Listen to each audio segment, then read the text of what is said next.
This is BD Daily Tech News Podcast, your daily briefing on tech and innovation. Today is 2026, January 7th, and we've got AI writing prescriptions, AI faking reality, and memory chips quietly taxing your hobbies. So it's AI can prescribe meds, AI can invent your timeline, and AI can make your gaming PC cost more. Cool. Love a theme. We're staying strictly on tech. What happened, the simple version of the tech, and what you can do about it today. 3 stories, tight and useful. Actionable is my love language. Also, I'd like my AI to prescribe me 8 hours of sleep, but I assume that's off-label. Story 1. Utah becomes the first state to let AI prescribe medication. The reporting says it's focused on renewals, and the startup offering it is eyeing nationwide approval. AI prescribing sounds like a robot in a white coat going, "Have you tried turning your immune system off and on again?" What does renewals mean here? Renewals usually means you're already on a medication, and you need a refill authorization. The tech version is a model reads your intake answers and history, checks rules and contraindications, then produces a decision or recommendation, often with a clinician or pharmacist in the loop, depending on the law. So it's like a very confident form that can talk, which is also how I would describe my taxes. Exactly. It's basically like turbocharging the refill request inbox. The upside is speed and access. The risk is mistriage.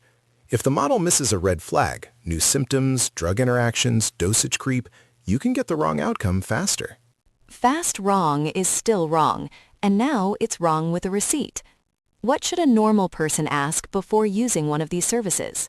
3 practical questions. 1. Who is legally responsible for the prescription decision? An actual licensed prescriber or the company? 2. What data did it use? Your chart, pharmacy records, wearables?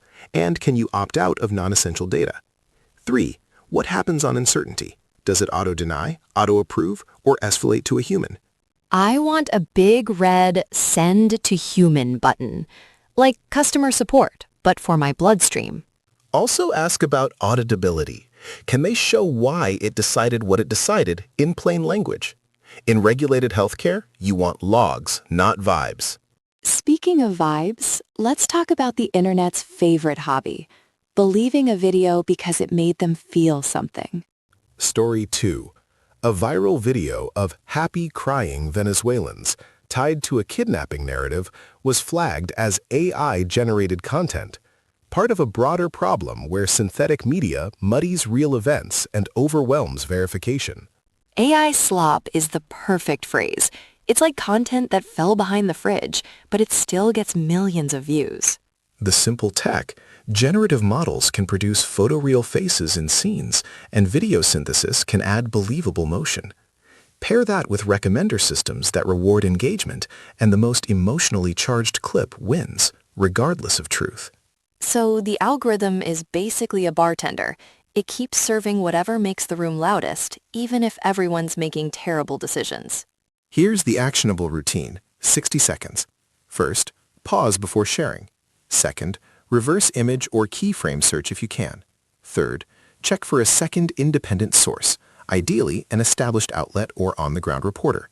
Fourth, look for telltales, odd hands, inconsistent text, weird reflections, or mismatched audio lip timing, but don't rely on that alone. My favorite telltale is, why is everyone in the clip beautiful, like a shampoo commercial during a crisis? That's not proof, but it's a vibe check. And for creators and teams, watermarking and provenance standards help, but adoption is uneven. So operationally, your best defense is process. Verify, cite sources, and label uncertainty. Okay, we've covered AI in your medicine cabinet and AI in your eyeballs. Let's hit the one that hurts everyone equally. Prices. Story 3. Rising memory chip prices are hitting Korea's game developers, with gamers seeing higher prices for hardware and new game titles, plus developers raising packaged game and subscription fees. I love that the villain of 2026 is RAM. Not even a cool villain, just a rectangle that makes her computer remember things. Memory, DRAM and NAND, is a foundational input across devices. When prices rise, it cascades: consoles, GPUs, phones, and servers. For game studios, higher infrastructure costs and higher consumer hardware costs can squeeze both development budgets and player spending. So I pay more for the machine, then I pay more for the game, and then the game asks me to buy a battle pass. Memory chips are running a full subscription model on my wallet. Practical advice for the next 90 days. If you're planning a PC build or storage upgrade, price track SSDs and RAM weekly, and consider buying memory earlier than the rest of the build if you see a good dip. For consoles and phones, prioritize models with enough base storage. Running out forces cloud or upgrade spending later. Don't cheap out on storage and then act surprised when your life becomes, which app do I delete? I've lived that tragedy. Quick recap. Utah's AI prescription renewals could improve access, but you should demand clear accountability, privacy boundaries, and human escalation. AI slop is hacking attention, so build a verification habit before you share. And the memory crunch is real. Plan purchases and avoid underspeccing storage. If you enjoyed this, subscribe and send it to the friend who forwards you breaking videos with 0 links. You know the one. We all know the one.